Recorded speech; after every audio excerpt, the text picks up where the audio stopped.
What's up? What's up? What's going on, guys? Hey, welcome to another episode of So I Was in This House with your host, Mr. Everett Lapel. That's me. I'm your host, of which you already know because you're listening. I have a really interesting guest today. Dropped about 3-4 audio episodes in the last couple of weeks that were previously live. They've gone done really well. This week was Ryan Shute from Wizard of Ads. He's actually putting on a one-man Broadway show with the writer of um, Never Split the Difference, Chris Voss. So he was posting about that, and they put together this one day show.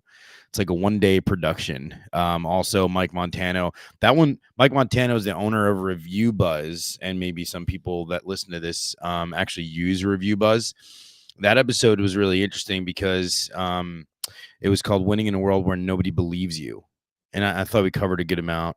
And then Joseph G., who's the owner of G Heating and Air in Georgia, who's done some incredible things. Really came up out of nowhere, and really made it happen. His story is really cool. I was like, I don't really go back and listen to a lot of the, because I'm on it, I do this so much. Like I don't really go back and listen to a lot of the episodes, but I catch clippets of them, and I did go back, and it catches my ear sometimes. I'm like, oh, that's a pretty interesting story. So, well, the next individual here, her name is Rachel. She, I'll let her introduce herself. We met at the HVAC tactical event in Orlando about, I guess it was a month and a half, 2 months ago now, maybe 2 months ago. And she was awarded the HVAC tactical Lady of the Trade, which is really like a Woman of the Year award. I'm sure she's tired of hearing it. Hey, what's going on? Hey. So she's making her rounds, and she's on all the different podcasts, and so she's doing a lot for this industry, for the HVAC industry specifically, and obviously being being a female in the trade has its set of dichotomy that has to be overcome, and you're probably right. But Rachel, Yeah. who are you? Sure. I'm happy to be on this podcast, I think, because it's fun and I have so many stories. I know anyone who does this kind of work has seen some things, so I'm excited to kind of dive into that, and I think it'll just be fun. But yeah, I'm a residential HVAC installer. I started 4 years ago, working alongside my husband as his helper. And that was because I was in healthcare and got burnt during COVID. And I was like, I want to do anything but this. And he's like, come work with me. And I started, and I love it. I really feel like I'm doing what I'm supposed to be doing. So, yeah, I just wanted to put myself out there and show the world that ladies can do it. And I want to show the ladies that they don't have to stick to office jobs. They can get out there on the tools.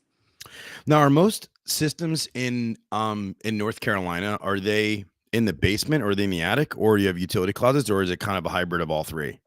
We have all those things, but there aren't a lot of basements. That's kind of like a few and far between thing. It's mostly crawl spaces and attics. Mostly crawl spaces and attics. Yep. I see. So you're pretty hot. Super, super hot. Thank you. Yeah. I'll take that as a compliment. No, okay.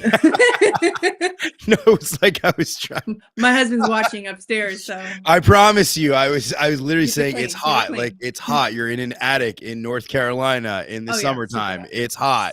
Super, Oh my super hot. gosh. Yeah, it gets dangerous.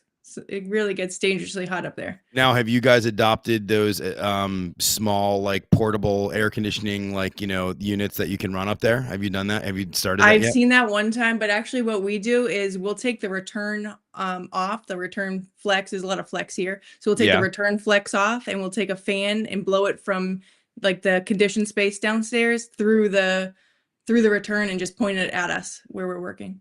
Really? Yeah. So we'll just you should investigate in those little units that you can put, like, portable units while you're working, because those attics are like 190 degrees. I mean, they're hot. Yeah. Yeah.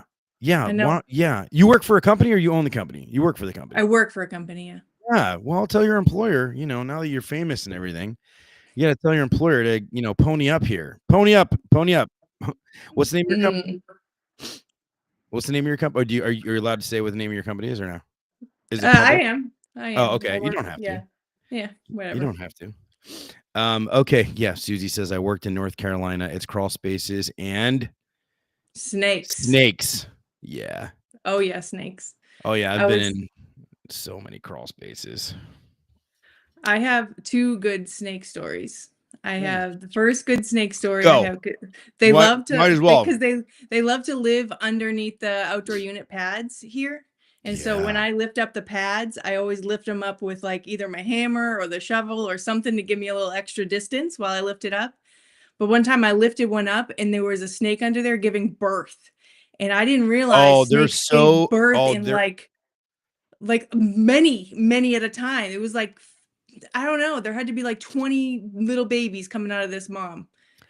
It was insane. Wow. Yeah. So, and they'll get really, really protective. I had a guy who was out at a call, and in Texas we have copperheads, and they're really We have venomous. copperheads, yeah. Okay, yeah, there you go. So Copperhead Road. So Mhm. so he freaked out. He went to go look at like the condenser down by the where the wiring is, and it was like, oh, he freaked out, and he's like he saw his life flash before his eyes because I think the mom was there with all the babies or however it works out. Jumped out at him, and it went crazy. And so he's like, I was about to die. So, but I think you can get to the hospital relatively quick, although you're going to have some nerve damage and all that other stuff. I was surprised to hear that. I'm not sure how true this is, but like, okay, do you have black widows? Black widows. And I'm more afraid of that because I feel like if you get bit by a snake, you know you've been bit. Like whereas like if a black widow gets you and you don't see it and like you're like something bit me, was that a bee? Like you don't really know. And then you wait too long and then you're dead. Yes. So I heard that black widows are not as venomous as originally like portrayed, and that like if it like bit a baby, like you got to go like right away. But if so, I had somebody who was on here, and she was a HVAC sales rep. She was very successful, and out in California, and she got bit not once but twice by two black widows in two separate attics. And I was like, did you go to the hospital or anything? She's like, I got like a welt or whatever it was. I was like, oh, okay. I thought like instant, like, pain, Uh, throb, like go to the hospital, like you got to go seek treatment. But apparently, either A, she's tough as nails, and is immune, or B, they're not quite as venomous as, but then when I was a kid, remember that show Unsolved Mysteries or something like yes. that? I Such remember an this. infuriating show because there was Yeah. never the answer. And I just kept watching, like you're gonna find out, and it's unsolved, and you You'll knew that from know. the beginning. So why are you even watching? Unsolved mystery. Well, because thought provocation is why we do what we do. Okay, think about it, right? Podcasts in general, actually, before I even put this together, Jennifer, HVAC's Jennifer did one, which was a true crime podcast that does not have an ending. Yet the number one genre of all podcasts is true crime, and 90% of them have no ending. They have no ending. There's But no you don't know that they don't have an ending until there's no ending. they just suck you. It's Unlike Unsolved Mysteries, every episode is unsolved. That's right. Yeah. Well, no, sometimes they would have an update at the end of the episode that would go, and you would have like, that like this just in, like the episode was from 12 years ago, and then they just solved it like right then, 12 years later. But anyway, so there was this thing, and this like I remember, I'll never forget this, but this woman goes out, she was like in Arizona or whatever, and she would go out and she would literally go and just hunt for the black widows because she put her foot inside of a shoe, or her husband or her kid put her inside of a shoe. Black widow was in there, got bit, had sent to the hospital, almost died. So then she spends all her time whacking away at like, at night, going to search for black widows. Here's the crazy part about it. That stuck with me so much. I saw that when I was like 10 or 11 or 12 years old.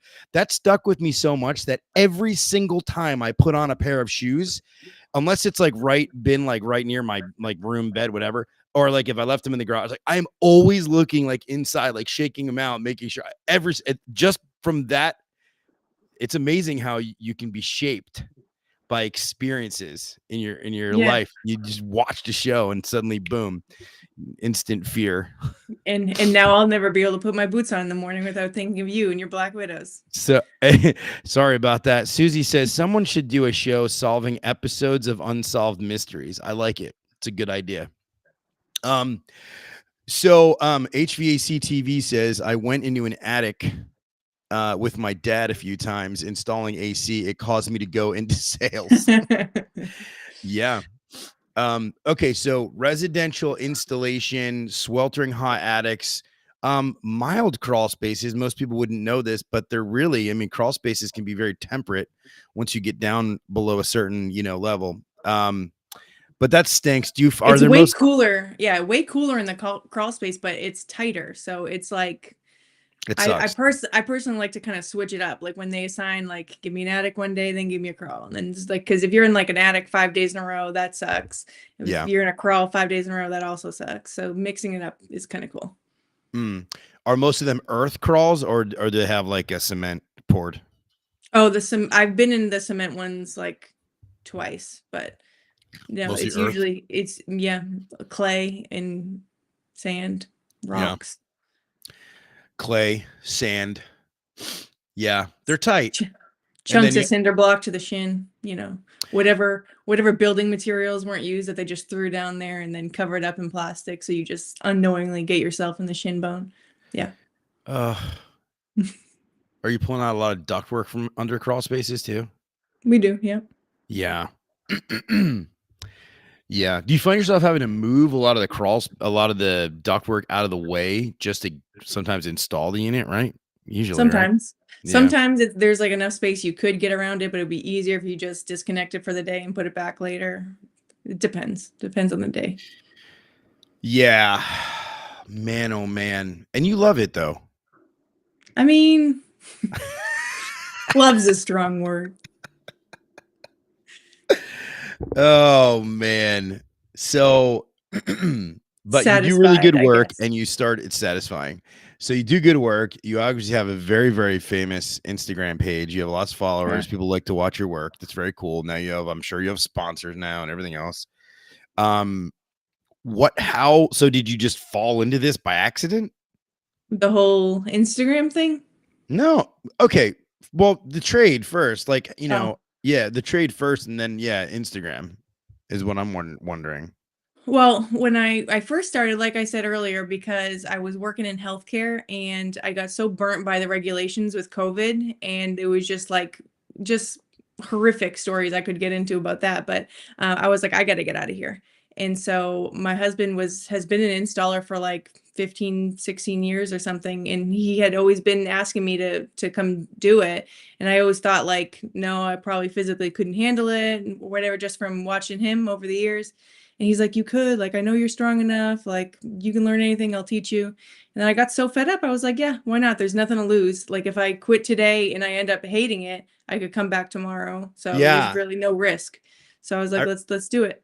I remember hearing that on HVAC Uncensored podcast. You were like, "Why not? Let me just try it out. Like I have nothing to lose." And so like would your husband have to teach you or did you have like help from other people or what? Oh no, he taught me everything. Yeah. So Oh, I just wow. jumped on board Do you as hate him his now? helper.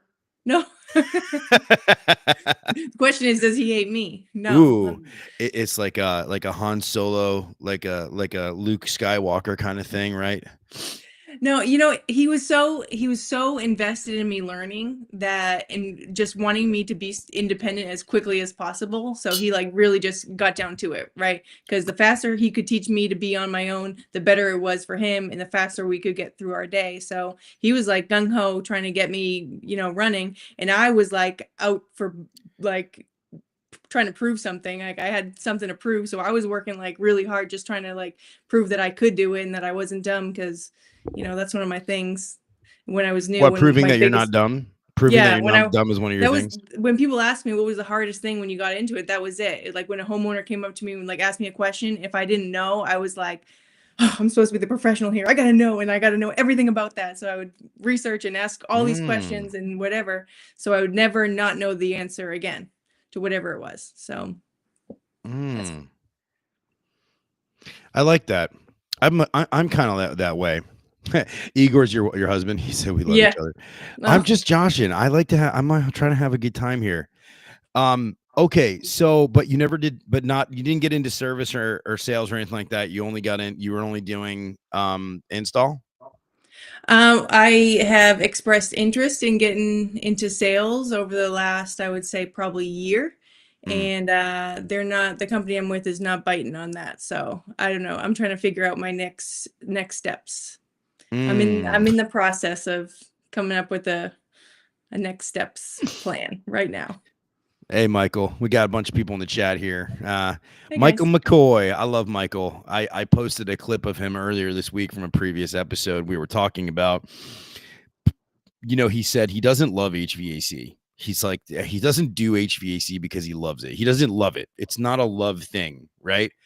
But he does like, and so like he had a customer that like through this conversation, all of a sudden, like these like explosion of emotion came out, and he decided to it gave him his why. And so it was a customer that fueled him. And I do find this, it's an interesting world. Like 98% of the population could not do, I think, work in this industry. They just don't make it, right? You've seen it. People come and go in every department. It doesn't matter what department you are. Install, it's like the hardest installation. Like sales, it's the hardest sale. Like service, it's just a hard industry. But the people that make it and they're good, um we have these incredible experiences, hence why we're having this conversation. I got to meet you at HVAC tactical event, and then next thing you knew, here we are. So what was that like, by the way? You got nominated for the HVAC tactical award, and there was a bunch of other people up for it. I mean, Lady of the Trade, now there's more people involved, right? There's all these people that were nominated. Hmm. What was it like, just kind of like, wow, cool, like Yeah, somebody saw my Instagram page and now I'm like famous?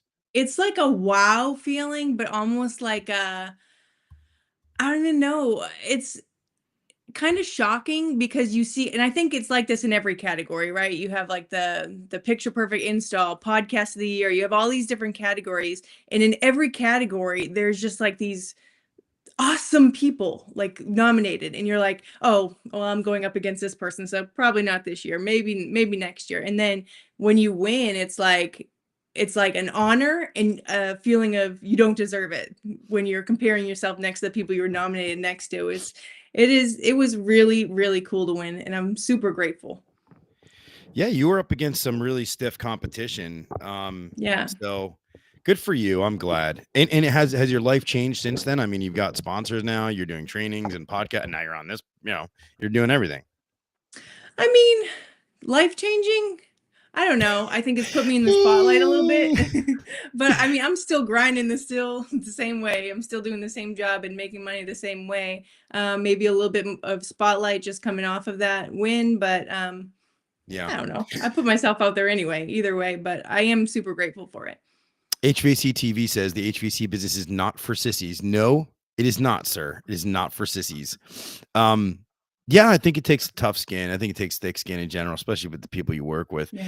Let me ask you this. Do you think that your employer looks at you now that you have like influence and people look at your page and like you have these things? Do you think it is an adverse, like, does it make a difference to them at all? Does it add any sort of spotlight to the company? I don't know. Let me read you a text I got today from one of our competitors. Oh, okay. Um, Says, "Hi, this is so and so from so and so company in our area. I work as the recruiter and I've seen your social media presence. So when I was provided your number, I was super excited to reach out. We're currently looking for a new install crew, but also we're looking for people who want to grow their social media presence along with ours. I'd love the opportunity to chat more about how we could partner together." Yeah, they want to piggyback on it. So Yeah, there's they your want answer. They they want want it, me, and they want my installs, and they want my social media presence. So yeah, I and think they'll it is a thing. pay you handsomely for it. Yeah.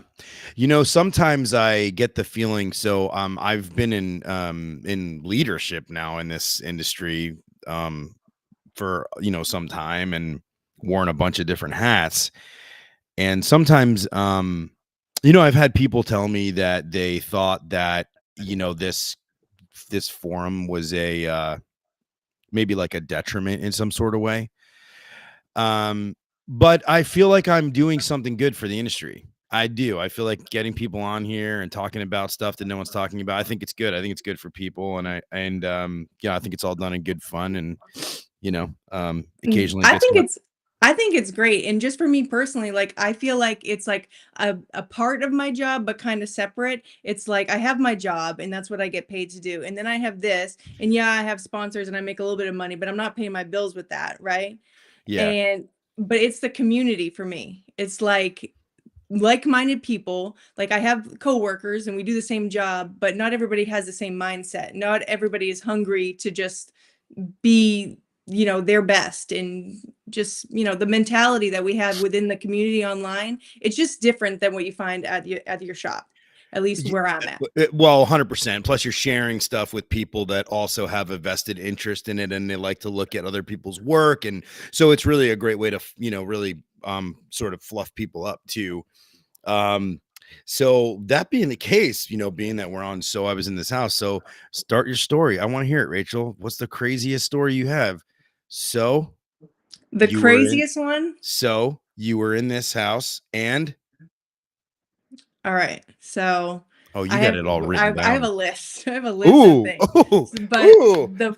the first one that I thought of when I was making my list, and I don't know if there's any small ears listening, but No, no, they're slightly not allowed. It's rated slightly inappropriate story, but one of the R. things that I think of when I think of crazy stories is we worked in this house, and it was this single guy, I guess. He was like a bachelor. And I know that because he was the only one there, and he had no furniture in the house. He had in every room, he had an armchair and a bottle of baby oil in every single room. Was it a Diddy house? It might have been Diddy that lived there. I don't know, but it was the Oh, you craziest never thing. saw the guy. Oh, I saw the guy. I did. Oh, it wasn't Maybe Diddy. Diddy was in the back. I don't know, but I don't know. I don't know Diddy to Hold live on. in Raleigh, North Carolina. When you say an armchair,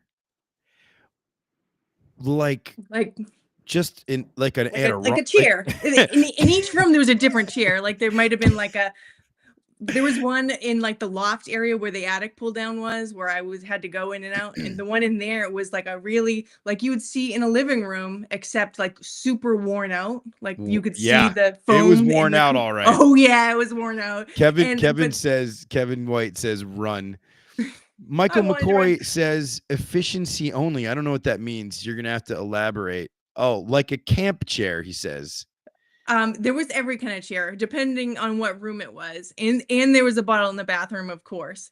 And then the Wow. the bedroom was just one of those like fold out bed frames, like you would buy at Walmart, like one of those just regular kind of like you could fold it up and put it away kind of bed frames. Yeah. Mattress, baby oil. So Wow. We're gonna call this story The Bachelor. Wow. I call him masturbation station guy. So. Oh, ooh, ooh. I like that. That's good. Mhm. We're gonna use that. Oh, Oh, Igor's Igor, Igor's reminding me of the tissues. don't I forget the tried to tissues. forget. Well, that goes hand in hand. I don't understand why you need to be in every different room, though, right? Like That's you what would I'm just saying. think, Why can't you just have one spot? just pick a spot, dude. It was Wow. wild. That is kind of wild. What else you got on that list right there? Little roster. That was a good one. I like that one. I'm gonna use Yeah, that that was one. that was wild. There was the time that we showed up at the house, and the homeowner refused my service. She didn't want me, and so we had somebody else had to come out and help Igor with the install. And like I was just kind of there, and like she like eventually agreed that I was allowed to help carry the guy's tools back and forth. So she let me do that. And but I wasn't allowed to touch the equipment. And her system was in a scuttle hole in her bedroom. And Ha! like You were and the only one that could fit. no. I Oh, wasn't allowed okay. up That there. would I have been couldn't I cool. couldn't go Twist of up. events, lady. You I want could this only done? It's got to pass be the me. tools up. I could only pass the tools up. I couldn't even go up there. Are you serious? How Yeah, and uncomfortable was next that for it you? was super weird, but she was crazy, and so I accepted it. But she Was kept she was wanting just to. like in her head, like only men can work on this. Women can't do this. So you can hand them their tools and serve them iced tea, and that's it. Pretty much. And then she kept asking me how long it's going to take because her cosmetics need to be within a certain temperature or they're going to all be ruined. Yeah, yeah, yeah. And Well, tell them, hey, if you don't want your cosmetics ruined, maybe you should let me actually help these guys because I'm a better installer than they are. nah, well, I wasn't getting into all that. She wasn't one to be reasoned with. Mm. I like how you put But that. in her She bedroom, wasn't one to be reasoned with. she wasn't. In her bedroom, I was a little afraid of her because she had one of those Tupperware shoe boxes, one of those plastic shoebox containers next to her bed with a loaded handgun and a hammer, just like sitting out there right next to our Yeah. ladder. And she's like, so she wanted us to know, like, Rach, you Yeah, better well, in not go in case that the gun attic. doesn't go off, she could smash somebody's head in with the hammer. Correct. She could Correct. put the hammer down. Yeah. Wow. Put the hammer down. Yeah, Wow. she was terrifying. So there was that time. That's interesting. I knew I noticed too is that like you do like deadlifts from your condensing units on your like you have a tendency of filming the videos where you lift down and you're like "Roar," and you like lift them up. I noticed like 4 videos where you were like lifting these condensers up like these package units and I was like, well, that's pretty cool. It Yeah, would be cool. It'd be cool to just like roll it down a hill. Just roll a it's big happened. condenser It's down a happened. hill. Oh man. What else you got in the old arsenal there? So you were in this house. So I was in this house and this lady, she was like a hoarder, like you would see on the show Hoarders. And you walk in the house and it's just like floor to ceiling, right? And luckily, she had just had her staircase redone, like the plywood replaced on her staircase, but it was still just plywood. But everywhere else in the house was just covered floor to ceiling. And so like I just like went in there and we were carrying the furnace down the stairs and she stopped me and she told me, she's like, I would really appreciate it if you guys would wear shoe covers. And I was like, well, I was super professional, of course. I was like, oh yes, of course. I'm so sorry. I'm so Oh sorry. We just my had our hands full god. with this furnace. But of course, I was in my mind, I'm like, lady, I need shoe covers to protect my shoes. You don't need me to wear shoe covers for my shoes. But anyways, I No, kept yeah, that inside. they're shoe protectors, not floor In savers. that By the case, way, they I've were. never used the word floor savers. Everybody, you take these training classes, they're like floor savers. I'm like, I am not saying floor savers. It sounds so ridiculous. I mean, my business card when I went into sales in HVAC, this company I worked for is a pretty big company, and they had this thing. They were like, "What should we call our salesman?" Well, and it said indoor weather expert, and I was like, "Oh my god!" I hand it to people. They'd be like, "Indoor weather expert." That's horrible. They stopped doing that. Yeah. They've Hey, you already gotta lost sales because of it. you gotta try. I mean, they were really successful. Household name. I mean, 100 trucks on the road. So booties. I don't like to call them booties either, Michael. I just don't like it. Booties. It's not what am I, a pirate? Oh, rawr, where's me booty? Or like, like damn, look at that booty. Like I don't like it. I don't like it. Shoe covers is fine. There's nothing wrong with shoe covers. They cover your shoes. Tony asked if she was friends with the armchair guy, the Russian lady. She was friends with the armchair guy. No, she needed to be friends with the armchair guy. They both probably could have worked something out and been happier people, but I don't understand this reference. Maybe you can help me. Merle Haggard, which is not really Merle Haggard, says doobie doobie doobie doobie doobie is all I hum when I apply Smurf to my gas lines. But I don't I know think he's what's. talking about pipe dope. Oh, that's what I thought. Yeah, pipe dope. Oh, yeah. So you just sing to yourself? Yeah, shoobies. Oh my gosh. All right. So you got anything else? What other things you got in the old arsenal right there? Well, I got Actually, to add on to that hoarder lady story because there ooh, was something else wild that happened at that same house. Well, ooh. she had an 80% furnace with the Mhm, B vent went up like 20 feet this attic was like 20 feet high ceiling. mhm. And it went up and we found 12 dead blue jays in the exhaust. In the B vent? Yeah, I have a video of it on my Instagram page, but just like it was like a blue jay Wait, graveyard. so I've never seen anything. were they They were all the way all the way down? down into the inducer motor. Like all the way in there. 12, So I 12 of wonder them. how the exhaust was even getting out. That's crazy. It was crazy. It was That the is crazy. craziest bird thing I've ever seen. Um, So I got to give a shout out. I have a wonderful sponsor, Cooper and Hunter HVAC equipment. They're also a sponsor of the New York Yankees and the Florida Panthers. By the way, they have been posting about these incredible products they have out. VRF, ductless. They're so I have this little ditty right here, a little video here. Uh-oh. Cooper & Hunter's new peak unit runs efficiently up to 19 SEER 2 with BTU capacity that ranges between 18 to 55,000 for indoor and outdoor units. Compared to a traditional gas furnace, Peak's revolutionary design is ready to step in without a hassle thanks to its adaptive multi-voltage. True high-performance hyper units provide a 100% heating output at negative 13 degrees. Looking inside the unit, the new M-Coil is highly efficient and provides a better airflow that reflects in a higher static pressure. Our Smart Kit is included, giving you access to control your device from the comfort of your phone. Peak stands for Powerful, Efficient, Auto Voltage Detection, and Quiet. To learn more, visit our website or talk to your local distributor. Cooper & Hunter, addicted to comfort.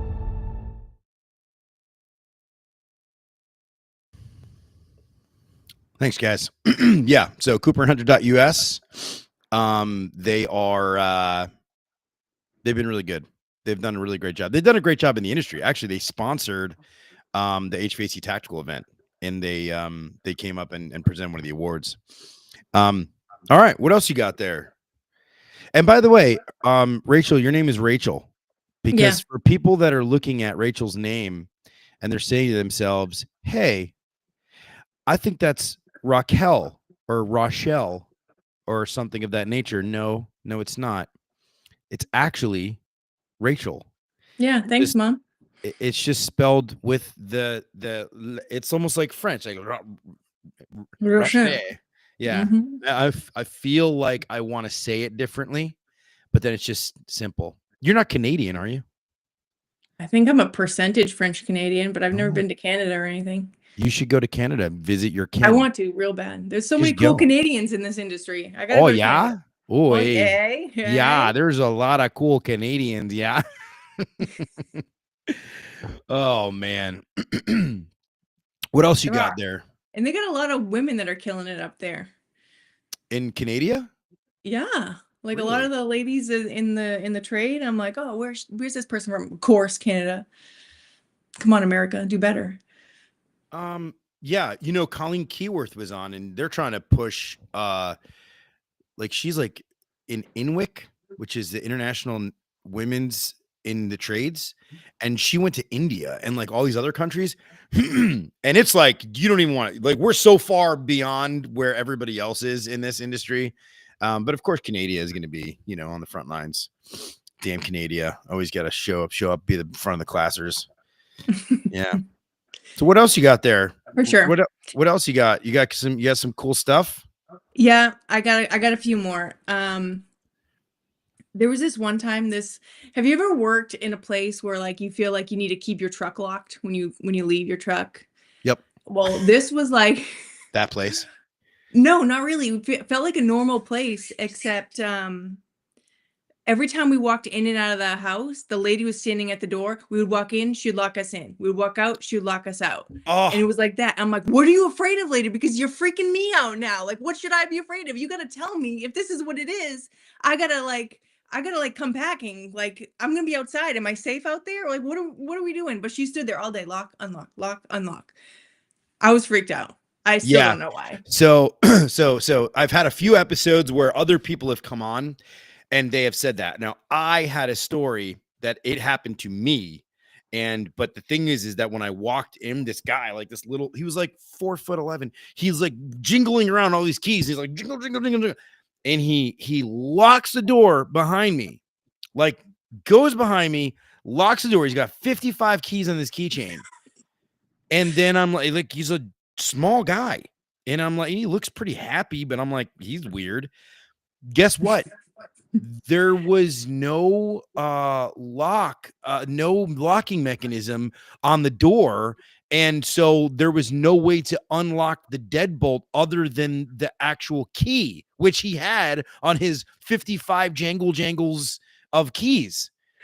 So I freaked out. Eventually, I freaked out in the house. I was looking for exits. I was literally like having a conversation. He was like, "Yeah, the duct in the basement and whatever." And all I hear is like, "Do do do do do do do do do do." Right? I'm like trying to find my way out of this place. What'd you And do? Did you ask him to let you outside? no, so eventually, like he's like, "Do you want to go in the basement?" I was like, I didn't go. I'm like, you know what? Let me, if I could. I think I have an understanding of what's happening here. Like I made something up, and I'm like, and so he looked at me, and then I said, you know what? I gotta run or whatever I said, and he let me out. But I realized because he was doing it in other rooms in the house too. Like he was like going, like I could see that he was like, oh, this is the living room where the duct is, and like he opened the key and then shut it, and I'm like, what's happening? There's an OCD disorder that people that like lock doors. But like, couldn't he like say that up front? Yeah, but I think they just become so accustomed to it. And he was seeming friendly, but like I freaked out. And then like it turns out I didn't even know this because I didn't have any of the notes in the job. But like we had been there before, but I had no idea. I just freaked out. I was literally gonna jump through the window. I would have freaked out. I'm not even kidding you. Michael McCoy, a few episodes ago, she had a lady almost get decked when she locked me in her trailer. I remember the trailer story. So, Michael, I didn't snip that story, but I'll probably clip that story, or just anybody who wants to can go and listen to it. That's actually been a pretty popular episode. All right, what's next? What else you got there? There was this one time. This is more of a me story. Me being. Oh, you were crazy. Well, no, I got sick on the job. We got to the job, and it, we just work with 2 people, right? And so we had already got the old stuff torn out, and the new stuff kind of set in.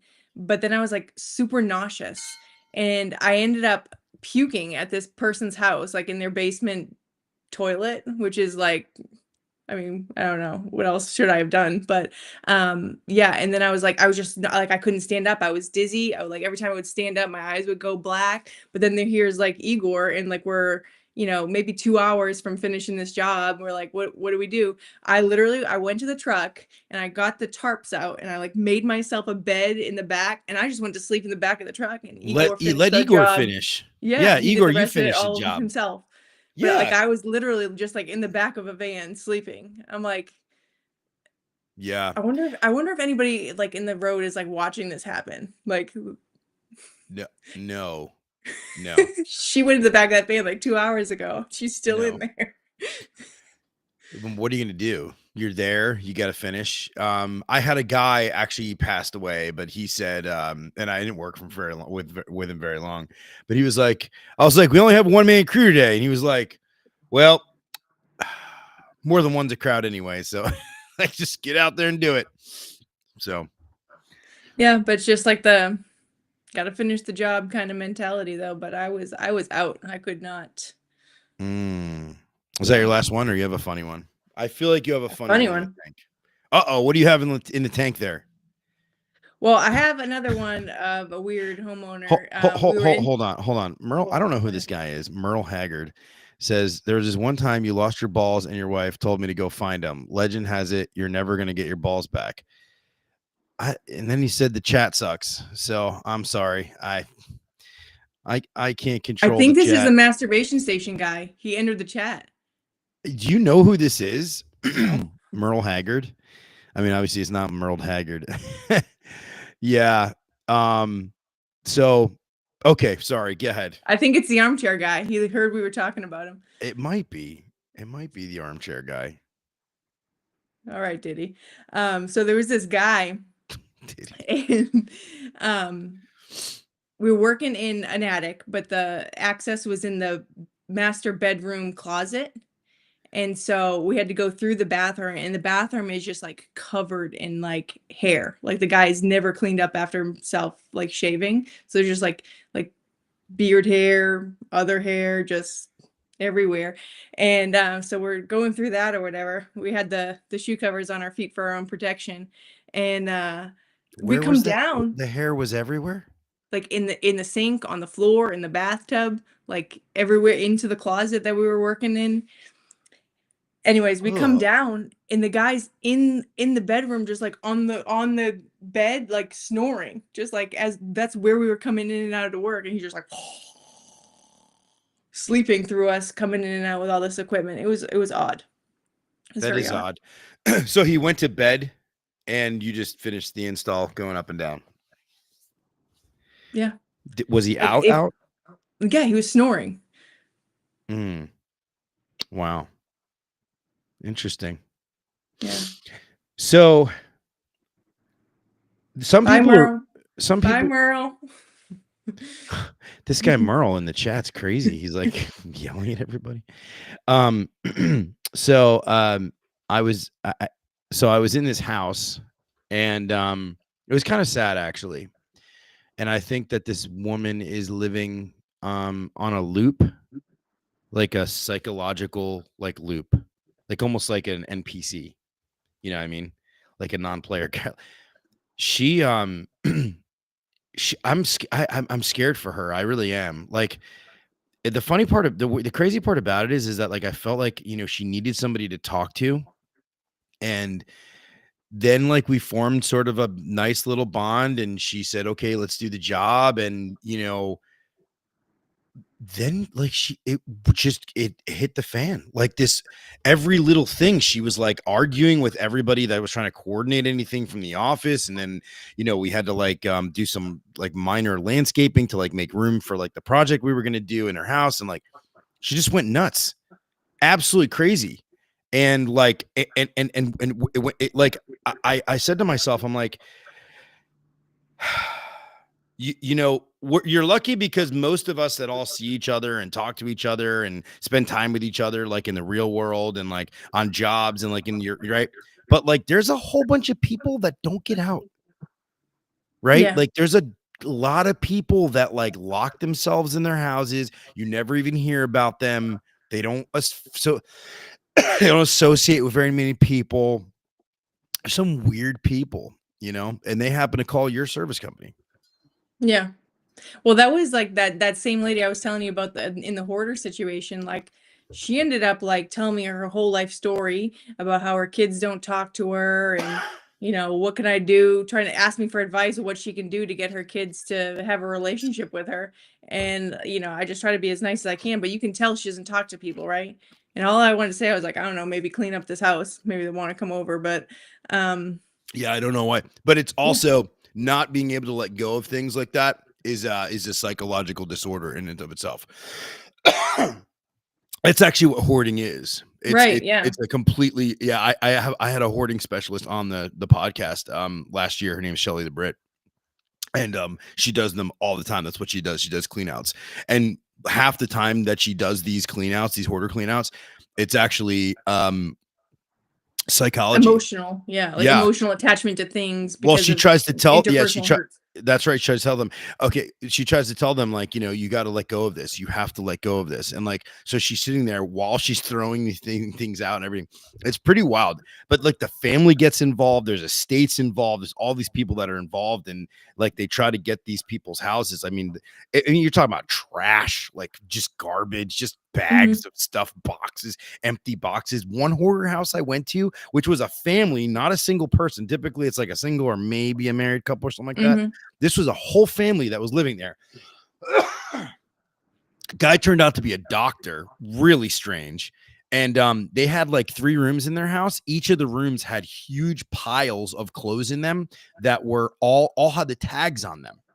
There were brand new clothes sitting in piles, and each pile was like its own color. Like it was like the dark clothes were in one, the white clothes were in another. It was pretty crazy. So what's funny is that Merle Haggard is in here in the chat, and he's saying all this stuff, right? He's saying Dodgers suck. Reason why he's saying that is because he's seeing my hat, and it's a blue and white MLB hat. But you know what I'm going to do right here? I'm going to hey, Merle, I'm going to turn this hat around right now. Right now, I'm going to turn this hat around. Are you ready? Yeah, I don't like the Dodgers either, by the way. How about that? How you like them apples, huh? Are you happy about that? Are you happy you called me out because you think I had a Dodgers hat on? Oh, you didn't realize. You're just talking all sorts of smack, right? That's right. Come in my chat, come in my podcast accusing me of being a Dodgers fan? No, sir. All right. Set that straight. All right. Rachel, I have one question I ask Rachelle. I have one question I ask on every episode. And it's a very important question. I agree. I love this question because it really gives me insight into why I do this. What is one experience, customer experience that you've had that lives with you? That it was so profound in whatever way that you carry it with you wherever you go. My experience was with an 85-year-old World War II surviving woman who was actually a German citizen who married an American GI. It was a crazy story. I've told that on a couple episodes. But her reflection on life was just fantastic. And her crazy love story. It sounds crazy, but it was this crazy international love story. It was really cool. Anyway, what's your most profound moment in this crazy industry? Well, I have one that I think of. I don't know if I would call it profound, but I too love the old people because like I told you, I came from healthcare. I worked in elder care. So like I have a soft spot for old people, and actually it gets me in a little bit of trouble with Igor sometimes because I talk too much because I just love them so much, and just their knowledge of life, and just like that whole talking to people thing. A lot of these people have a lot of isolation, so I don't try to rush them off or rush them through their conversations with me. So I really like to spend that time or whatever. But the story I would say for this question was just this gentleman, and he was kind of surprised to see me as a woman doing the install, and not in like a disrespectful way, but like a truly like, wow, I'm so impressed kind of way.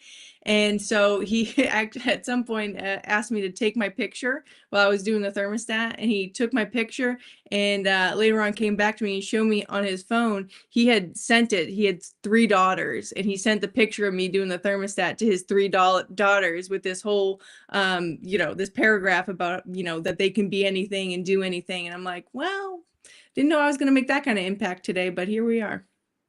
But it sticks with you because for me, I'm just doing my job, and I just happen to be a woman, but you don't always realize who's watching and who's seeing and who you might inspire.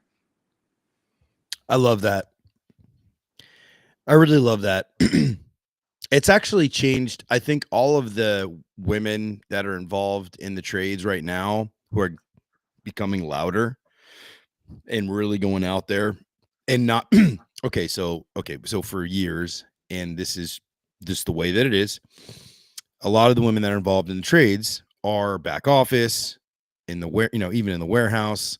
In my experience, and I even have other women who have said the same thing. It's like there's women that are in the trades that are saying, why do you have a women's trades group when you really don't have any women tradeswomen in there? You have women that are involved in a business that is a trade, but you're not actually working as a tradesperson. And this became a point of contention. And but now there's just an absolute, and there's a few trailblazers out there that I personally know, but I think it has traveled much further. And now we're seeing where it is becoming more and more and more and more and more and more acceptable, where I think do you think you'll ever get to the point where, you get a double take sometimes, right? Like you knock on the door, install crew is there, and you get a double take, right? All the time. Yeah. So will you get to the point, you think, where there'll be no double take? I don't know. That's a hard question. Maybe. I don't ever see in this, maybe I'm going to get some backlash for this. I just don't ever see it being a 50-50 thing. I think the women will always be a minority. So I don't know if that will ever go away. I don't think the dichotomy will ever go away. But do you think that it'll just be, it'll be. Yeah, because I get a lot of people that just don't seem to bat an eye at it. They just, But then there's some that are like, And there's some you can tell are real uncomfortable. And you have to like, don't worry. I've been doing this for this long. I do this every day. Don't worry. You're in good hands. So I don't know. Maybe. Kevin says, similar story myself. I was a U.S. Marine firefighter and paramedic. Did it for 10 years until getting in the HVAC, and it forever changed my life for the better. Love this industry. For those of you, so Kevin and I worked together for a couple of years. Kevin's an incredible person, wonderful family man. He's just quite an incredible person. He's actually told me some stories from his time as a paramedic that blew my mind. I could never, and you said you worked in like elder care and all that. I could never, ever. The stuff that you guys have gone through and seen, like it takes a specific kind of person to go through that and see like, it just, it just does. It takes a specific kind of, I have so much like respect for people that have worked in nursing, nurses, elder care, hospice care, paramedics, like people who are first on the scene, even like cops, firemen. So on the bottom left of the screen there, guys, I have it says Texas Valor Project. It's not exclusive for Texas. It's actually for anywhere. It's a first responders and first responders and veteran organization so that they can get the brain treatment that they need. So a lot of them have traumatic brain injuries, and unfortunately it costs like $100,000 to have a surgery done on a traumatic brain injury, but these people can't either afford it or whatever the case may be. So that organization gets the doctors involved, gets everybody involved, and can put it together for like 1/10 of the cost. And then they raise money for that. And so, anyway, if anybody's ever looking to donate to a really cool charity, you can actually read up on it. Pretty cool. So, but yeah, so I say that about first responders and veterans because, just like think about it, like the first ones out there, like an accident happens and the first one out there, right, is got to be cop, fireman, everybody else. But I digress. As we wind down here, Rachel, what do you want? What is one topic that's eating away at you right now? I for sure have one, and I've been questioning whether I should bring it up, but you know what? You're just pushing me right to it. Let's do it. My question to the industry is, how much success is enough success that you can do what's right, even if you have to take a loss for it? It's the question I have right now for the company I work for, and a lot of the companies like the one I work for. What do you mean? What do you mean? Like, well, let me tell you. Yeah. One of our installers, now we work for a large company, and we have 14 to 16 install crews alone, right? So we got a lot of installers. We got a lot of employees in general. Wait, you're in North Carolina, right? Mm-hmm. Are you in Charlotte? No, Raleigh. Raleigh? Mm-hmm. Oh, okay. The only company I know up there is Morris Jenkins. They're a pretty big company, but anyway. Yeah, I'm not gonna blast the name, but it wouldn't be hard to find out if you guys want to find out. Yeah, you look at Raleigh, big. Just look at my page. But we had an installer die last Sunday, not Easter, the Sunday before. He died. He was 34 years old, and he died. And I don't know what I expected the company reaction to be, but the reaction was not, in my opinion, enough. How did he die?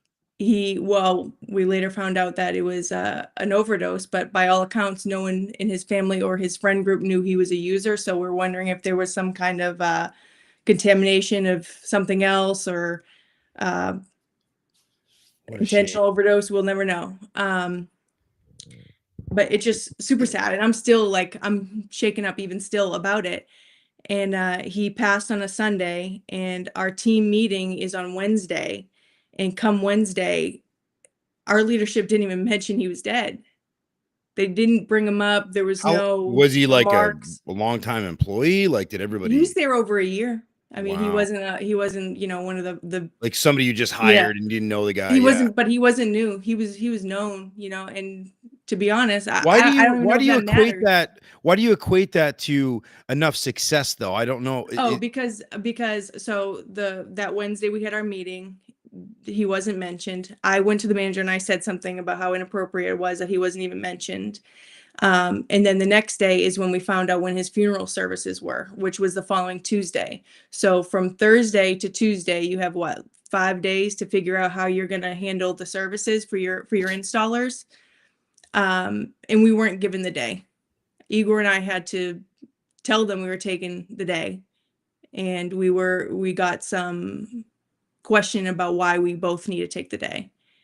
And then days go Oh, by, wow. and then Monday, the day before, some people were asked, are you going to go or are you not going to go? And then the majority of people ended up having to leave their job site and attend a funeral in their blue work uniform.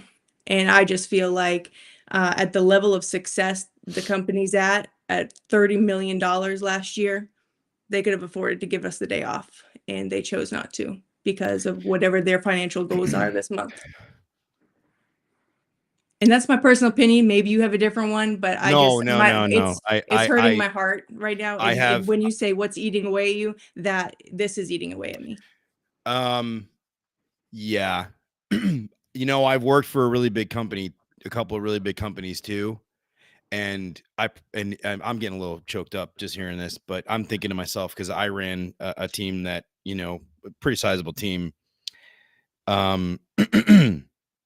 There's no world that we would live in where we would not give people at least like half the day to go to like the funeral or whatever it was, maybe have a skeleton crew of guys that are on that'll volunteer or whatever it is. Right. Yeah, I totally agree with that. I think that would have been the Yeah. response, is to ask who doesn't want to go or doesn't feel like they know him enough to go, or and just do it like that, and then build the schedule off of availability rather than saying everyone's working, make it work kind of thing, or like schedule's full, we got to do this. I can't. Yeah. So I'm sorry that you went through that. It upsets me. I'm gonna actually, this is so serendipitous. I was watching School of Hard Knocks. It's a Instagram, or it's a social media page. This guy goes around the country and he interviews people, and he's like super crazy millionaires for like 1 minute. And he goes, "Hey sir, how did you afford this, Rolls Royce? Or what do you do out here in Tampa, Florida to afford this stuff?" And it's really cool. So these millionaires / billionaires get up there and they go, "Well, first of all, you got to do this and you got to do that." Like, it's very quick, very, very simple. And then like things can go from there. But one of the things that probably the wealthiest guy he's ever had on there is today. I just saw this. The guy's a billionaire with a B, right? And you know what he said? This is what he said. I thought, and I reposted it. He goes, "Your number one resource is people." He's like, "You want to talk about having a successful business? Take care of your people, hire good people, keep good people, because those people are," and he said, like, one person can get knocked over and fall down. Two people can kind of hold each other up. But if you have three people, they can wrap around themselves and they're like indestructible. And it was like really cool. And I have worked for companies that have had this poor attitude, and it's basically like, like they lost that human element. And especially in a world where like everything is becoming so automated, AI with all these things, it's like we've lost our touch, we've lost our connection. And true leaders, true companies, good companies would always make sure that they take care of their people. And those are the companies that actually do the best, because their people work for them. They're like, Yeah. "Wow, I work for this incredible employer, and we had a tragedy happen, and we gave her, his team off for half a day," or whatever the case may be, or through something, or sent, a gift or whatever it is to the family to make sure that they knew that, they cared. So Yeah. I'm really I sorry. I feel like they don't realize how much damage they did to the remaining team by because the feeling is, what if it was me, right? What the rest of us are all feeling is, well, what if it was me? Would it have been the same? you know? And yeah, it feels really, really bad. It feels really, really bad. It's hard to come back from something like that, as far as a team and just where our heads are at. I think they've done more damage than they realize. Megan McIntosh says they absolutely think they should have acknowledged his death. I also believe anybody who wanted time to go to the funeral should have been given funeral time. Okay.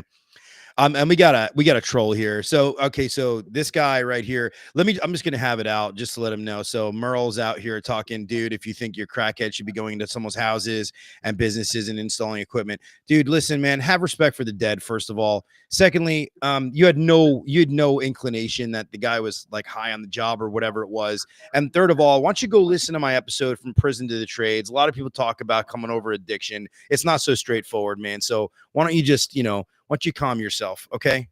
I think he's just a troll. I'm gonna, yeah. help But you also beat it my up. original question about how much success is enough success is whenever somebody, and I don't know where the owner, where his head is at, but when you start a business and you're thinking about, where am I going to go, or how successful am I going to be? How many millions am I going to be able to make down the road? The question is why? Why so much money? Because there comes a point where you make enough money to support your lifestyle, and then it's just more and more and more and more. For me, I feel like one of those things where you're like, wow, this is a win, is that I've made this much success. I can afford to stay all my installers home for a day to pay respect to the dead. To me, that would be a moment of success. Like, we can take the day and it's not going to hurt our company. Okay. I'm with you. I think that like the thing of like, how much success is enough. Like, okay, it goes from like your own personal wealth to generational wealth. And like, I've known a lot of people that have like made a lot of money in the trades and they've stayed really good people. So it's like, it's not about, I don't think it's really about how much, because I think you can make tons of money and if you do good things with it and it goes to good use and you bring it to good causes and whatever the case may be, and you use it to, help other people, right? Like, okay, I make X amount of dollars in a business. I sell my business. Now I go make another business. Now I hire 20, 30 employees who now have a livelihood and they have jobs and feed their families and kids and all that. I think it's cool. So it's all perspective of what you're going to do with the money. If it's just greed, it's a totally different scenario. Right. And it's hard because I think sometimes like we're not looking at it from the perspective of, I've seen it from both sides. Like I've seen it from being like, in management, understanding ownership and knowing like, okay, this is like, he's going to pass this down to the next guy, or he's going to like create, like massive wealth when he exits the business. And then he's going to go and do, whatever he's going to do with it. And I've also seen it from like, an employee perspective, which is like, these guys, they're making so much money hand over fist, blah, blah, blah, blah, blah. And so, you kind of have to, I don't know. Perspective is interesting. You're right. But yeah, going back to what you were saying, I think it was probably not great of them. They probably didn't handle it. Do you think that they will go back now and say that, they think they handled it wrong, or you think they're just going to be like, that'll be the end of it. And they just won't, acknowledge it. It's the time. Well, the day after the funeral, we were thanked for our professionalism in the matter, and then segue right into how we're having such a great April and we're about to break all these records. So, I mean, there we go. Right. Yeah. I mean, success is good to celebrate, but obviously you've got to, if you've completely eliminated the human element of what you do, well, I mean, I see what you're saying from like the tech on the ground feeling like, oh, they're making all this money, blah, blah, blah. Some people see that as being naive to how a business works. But we can't forget that we are the business. The technicians are the business. There is nothing to sell without technicians.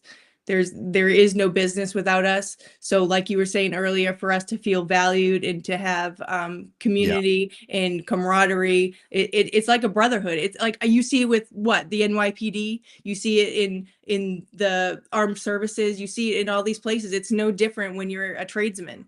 Like the people you work with, I mean, we become as a department, like we're here to support each other more than we feel supported. And we've kind of leaned on that, especially during these times right now.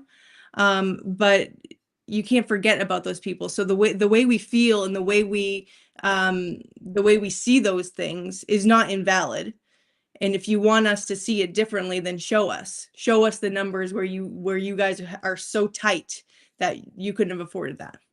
Yeah. Well, it sounds like you're going to have some hard conversations with your manager. Look, I wish you well. I'm really happy that you came on here, and then you shared some really cool stories. Anything else you got before we wrap up here? Any other burning topics? That was burning, and you got it out of me. So, well, I'm glad. Sorry, not sorry to whoever may or may not be listening. I'm not sorry. I'm glad. And actually for those that, I've been getting a considerable amount of downloads and listens and whatnot. So whoever else is hearing this, lesson learned, right? If you're a business owner, right, these are the thoughts going through, the heads of your employees, right? Something happens. And I think a lot of people will chime in and say, yeah, we would always, shame on them. Like we would always honor somebody that, had worked with us, and I think they would have handled it differently. But okay, so tell people how they can find you and what you're working on or what you're not working on. I'm primarily on Instagram at HVAC_install_her. HVAC install her.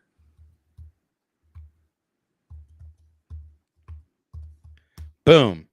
Putting it up there. Yeah, I'm going to put it up there. So it's actually pretty cool. You guys can check it out when you get a chance. And very, very cool. Cool guest. Okay, so announcement. I am having a battle of the HVAC sales titans. I have in this corner Joe Crisera, who's a service MVP who trains HVAC sales across the country, versus the nemesis of HVAC for life, Gene Slade. They will be going neck and neck, and we're going to have a joint episode with Joe Crisera. We both talk to each other. We're going to do Joe Crisera on one side, Gene Slade on the other side. They actually get along, but we'll talk about differences in, philosophy or whatever it is. I think it's going to be a great episode. And if you guys don't know who those people are, and you're in the industry, you've been under a rock. They're two of the most popular trainers and sales people, whatever you want to say, in the industry. So other than that, really appreciate you guys. Rachel, you're awesome, and keep doing what you're doing and fighting the good fight. And your heart is so pure, and I love it. So very, very, very cool. Thank you so much for coming on. And really great job on all the success that you've had. All right, guys. We'll see you next week. Thank you.